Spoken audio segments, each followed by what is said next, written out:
नई दिल्ली में भीषण गर्मी और हीट वेव का कहर खतरनाक स्तर पर पहुंच गया है। बढ़ते खतरे को देखते हुए एम्स के डॉक्टरों ने लोगों को खास सतर्क रहने की सलाह दी है।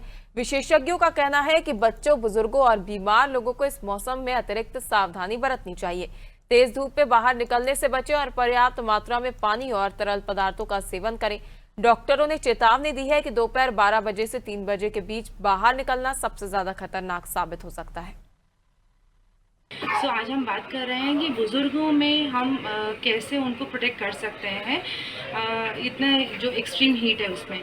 तो फर्स्ट थिंग इज़ जो बुज़ुर्ग होते हैं उनमें बहुत ज़्यादा चांसेस होते हैं हीट स्ट्रोक के या हीट रिलेटेड इलनेसेस के, बिकॉज उनका बॉडी में बहुत सारे चेंजेस हो रहे होते हैं।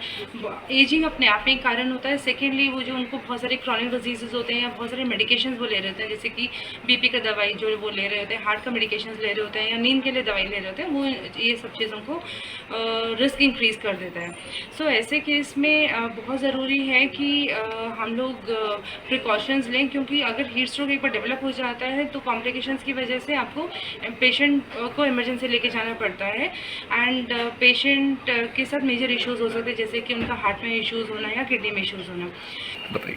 सबसे पहले जो बात है वो ये ध्यान रखना है कि पानी हमें भरपूर मात्रा में लेना है, 2.5 से 3 लीटर का।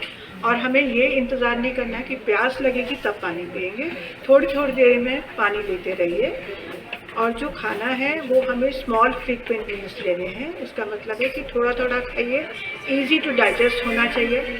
बहुत तला हुआ खाना और जो जिसमें नमक ज़्यादा है, स्पाइसेस बहुत ज़्यादा हैं, इनको अवॉइड करना है, ये ज़रूरी है। और जब खाना खा रहे हैं तो साथ में थोड़ी धनिया, पुदीना, प्याज की चटनी लीजिए, क्योंकि उसमें कूलिंग इफेक्ट है।